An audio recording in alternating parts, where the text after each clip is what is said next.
ഇന്നത്തെ വിഭവത്തിന് യാതൊരു ഇൻട്രൊഡക്ഷനും ഇല്ല, ഒന്നും ആവശ്യമില്ല. കാരണം എല്ലാവർക്കും അറിയാവുന്ന ഒന്നാണ് പൊരിയുണ്ട. നമ്മൾ കുട്ടികളായിരിക്കുന്ന സമയത്ത് ഒരുപാട് കഴിച്ചിട്ടുണ്ടാവും അല്ലേ ഇത്. ഈ പൊരിയുണ്ട നമുക്ക് വീട്ടിൽ തന്നെ വളരെ കുറച്ച് ഇൻഗ്രീഡിയൻസ് യൂസ് ചെയ്തിട്ട് എളുപ്പത്തിൽ തയ്യാറാക്കാൻ പറ്റുന്ന ഒന്നാണ്. അപ്പോൾ ഇത് കണ്ടുകൊണ്ടിരിക്കുന്ന എല്ലാവർക്കും സതേൺ മോനുവിലേക്ക് സ്വാഗതം. ഞാൻ ഈതു.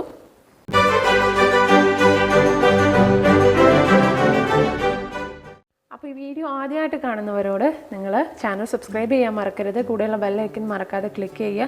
എന്നാൽ മാത്രമേ ഞാൻ അടുത്ത പ്രാവശ്യം വീഡിയോ അപ്ലോഡ് ചെയ്യുന്ന സമയത്ത് നിങ്ങൾക്ക് നോട്ടിഫിക്കേഷനൊക്കെ കിട്ടുള്ളൂ. അപ്പോൾ ഈ പൊരിയുണ്ട ഉണ്ടാക്കാൻ ആവശ്യമുള്ള രണ്ട് മെയിനായിട്ടുള്ള ഇൻഗ്രീഡിയൻറ്റ് ഇത് രണ്ടുമാണ്. അതായത് പൊരി അല്ലെങ്കിൽ മലർന്ന് പറയും. അത് ഞാനിവിടെ 4 കപ്പ് എടുത്തിട്ടുണ്ട് പൊരി. അതേപോലെ തന്നെ 1 കപ്പ് ശർക്കര ചീകിയത് എടുത്തിട്ടുണ്ട്. അപ്പം ഞാനിവിടെ 4:1 എന്നുള്ള റേഷ്യോയിലാണ് പൊരിയും ശർക്കരയും എടുത്തിട്ടുള്ളത്. അപ്പോൾ ചില സ്ഥലങ്ങളിലൊക്കെ 3:1 എന്നുള്ള രീതിയിൽ എടുക്കാറുണ്ട്. അത് നിങ്ങൾക്ക് അധികം മധുരം വേണമെന്നുണ്ടെങ്കിൽ, അതായത് പൊരി നന്നായിട്ട് ഈ വെള്ളത്തിൽ കോട്ട് ചെയ്തിട്ട് വേണമെന്നുണ്ടെങ്കിൽ നിങ്ങൾക്ക് 3:1 എന്നുള്ള റേഷ്യോയിൽ എടുക്കാം. പക്ഷെ ഞാനിവിടെ 4:1 എന്നുള്ള രീതിയിലാണ് എടുക്കുന്നത്. ഏതായാലും കുഴപ്പമൊന്നുമില്ല, ആ ശർക്കരയുടെ പാവ് കറക്റ്റായിട്ട് കിട്ടിയാൽ മതിയാവും. അപ്പോൾ ഞാൻ ആ ശർക്കര ഒന്ന് ഉരുക്കി എടുത്തിട്ടുണ്ട്. അതായത് 1 കപ്പ് ശർക്കര 1/4 കപ്പ് വെള്ളം ചേർത്തിട്ട് ഉരുക്കിയിട്ട് അരിച്ചിട്ട് എടുത്തിട്ടുണ്ട്. കാരണം അതിനകത്ത് വല്ല കരടൊക്കെ ഉണ്ടെങ്കിൽ അത് പോകാൻ വേണ്ടിയിട്ടാണ്. അപ്പോൾ ശർക്കര ഉരുക്കിയത് ഞാനിപ്പോൾ അടുപ്പിൽ വെച്ചിട്ടുണ്ട്. അതിലേക്ക് ഞാൻ ഒരു 2 ഏലക്കായ ചതച്ചത് ചേർത്ത് കൊടുത്തിട്ടുണ്ട്. ഇനി ഇത് നമ്മളിതൊന്ന് പാവ് കാച്ചിയെടുക്കണം. അപ്പോൾ പാവ് കാച്ചുന്നതിൻ്റെ പാകമാണ് നിങ്ങൾ കറക്റ്റായിട്ട് ഇതിൽ ശ്രദ്ധിക്കേണ്ടത്. വേറെ ഒരു കുഴപ്പമില്ല, ആ ഒരെണ്ണം മാത്രം നിങ്ങൾ കറക്റ്റായിട്ട് ശ്രദ്ധിച്ച് ചെയ്യണം. അപ്പോൾ ഇത് നമ്മൾ ചൂടാക്കാൻ തുടങ്ങിയിട്ടുണ്ട്. അപ്പോൾ ഇത് ഏകദേശം നന്നായിട്ടിതൊന്ന് തിക്കായി വന്നിട്ടുണ്ട്. അപ്പോൾ ഒന്ന് ഇളക്കി കൊടുത്തുകൊണ്ടിരിക്കുക.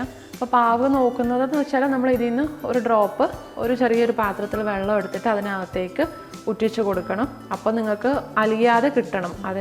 അതാണ് അതിൻ്റെ പാകം. അപ്പോൾ ഞാൻ കാണിച്ചു തരാം അത്. അപ്പോൾ ഇതാ നമ്മുടെ പാകമൊക്കെ നന്നായിട്ട് തിളച്ച് വന്നിട്ടുണ്ട്. ഇത് ഏകദേശം പാകം റെഡി ആയിട്ടുണ്ട്. അപ്പോൾ ഇതാണ് അതിൻ്റെ കൺസിസ്റ്റൻസി. അതായത് നമ്മുടെ വെള്ളത്തിലേക്ക് ഇട്ട് കഴിഞ്ഞാൽ നമുക്കിതുപോലെ കയ്യിൽ എടുക്കാൻ പറ്റണം. കയ്യിൽ ഒട്ടിപ്പിടിക്കാനും പാടില്ല. അതാണ് അതിൻ്റെ കറക്റ്റായിട്ടുള്ള കൺസിസ്റ്റൻസി. ഇതിൻ്റെ അതായത് തൊട്ട് മുമ്പത്തെ സ്റ്റേജ് എന്ന് പറയുന്നത് കയ്യിൽ ഒട്ടിപ്പിടിക്കുന്ന രീതിയിലായിരിക്കും ഉണ്ടാവുക. അപ്പം ഇത് കയ്യിൽ ഒട്ടിപ്പിടിക്കാത്ത രീതി. അടുത്തത് കുറച്ചും കൂടെ ഹാർഡായിട്ടുള്ള ബോൾസ് നിങ്ങൾക്ക് കിട്ടും. ആ ഒരു പാകം എടുത്താലും ശരിയായിരിക്കും. അപ്പോൾ ഇതെന്തായാലും നമ്മൾ ഈ പാകം റെഡിയായ ഉടനെ തന്നെ നമ്മൾ ഇതിനകത്തേക്ക് നാരങ്ങാനീര് ഒഴിച്ചു കൊടുക്കും. അപ്പോൾ നാരങ്ങാനീര് ഒഴിക്കുന്നത് എന്താണെന്ന് വെച്ചാൽ അതിൻ്റെ പാകം അടുത്ത സ്റ്റേജിലേക്ക് പോവാതിരിക്കാൻ വേണ്ടിയിട്ടാണ്. അപ്പം ഏകദേശം 1 സ്പൂണ് നാരങ്ങാനീര് ഞാൻ ഇതിനകത്തേക്ക് ചേർത്ത് കൊടുത്തിട്ടുണ്ട്. അപ്പോൾ നാരങ്ങാനീര് ഒഴിച്ചില്ലെങ്കിലും കുഴപ്പമൊന്നുമില്ല. പക്ഷെ നിങ്ങൾ പെട്ടെന്ന് തന്നെ എല്ലാം ചെയ്തെടുക്കണം. അപ്പോൾ ഞാൻ എന്തായാലും വീഡിയോ എടുക്കുമ്പോൾ എനിക്ക് രണ്ടും ഒന്നിച്ച് മാനേജ് ചെയ്യാൻ പറ്റില്ല. അതുകൊണ്ട് ഞാൻ നാരങ്ങാനീര് ഒഴിച്ചിട്ട് ചെയ്യുവാണ്.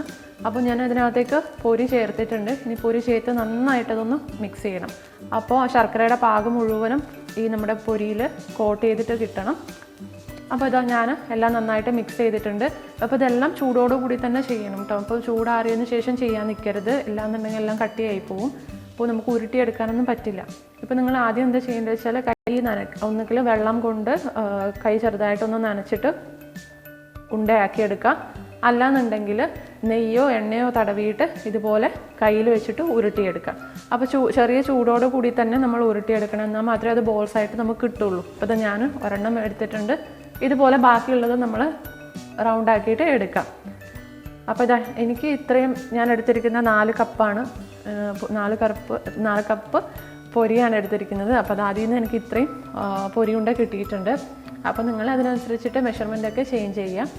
അപ്പോൾ ഇതാ ഞാനെല്ലാം നന്നായിട്ട് ഉണ്ടയാക്കി എടുത്തിട്ടുണ്ട്. അത് ചൂടോട് കൂടി തന്നെ ഉണ്ടയാക്കി എടുക്കണം. നന്നായിട്ട് പ്രസ് ചെയ്തിട്ട് ഉണ്ടയാക്കി എടുക്കണം. അപ്പോൾ നന്നായിട്ട് പ്രസ് ചെയ്തില്ലെങ്കിൽ അതിങ്ങനെ വിടർന്ന് വരാനുള്ള ചാൻസ് ഉണ്ട്. അതുകൊണ്ട് നന്നായിട്ട് പ്രസ് ചെയ്തിട്ട് തന്നെ നമ്മൾ ഉണ്ടാക്കി എടുക്കണം. അപ്പോൾ ഇതെല്ലാവരും ട്രൈ ചെയ്ത് നോക്കണം. അപ്പോൾ എളുപ്പത്തിൽ തന്നെ നമുക്ക് വീട്ടിൽ തന്നെ ഉണ്ടാക്കാം. കുട്ടികൾക്കൊക്കെ വളരെ ഇഷ്ടമാവും. എല്ലാവരും ട്രൈ ചെയ്ത് നോക്കാം. എപ്പോഴും പറയുന്നത് പോലെ വീഡിയോ ഇഷ്ടപ്പെട്ടിട്ടുണ്ടെങ്കിൽ ലൈക്ക് ചെയ്യാനും ഷെയർ ചെയ്യാനും കമൻറ്റ് ചെയ്യാനൊന്നും മറക്കരുത്. അതേപോലെ തന്നെ ചാനൽ സബ്സ്ക്രൈബ് ചെയ്യുക. അപ്പോൾ നമുക്ക് അടുത്ത വീഡിയോയിൽ വീണ്ടും കാണാം. Thank you.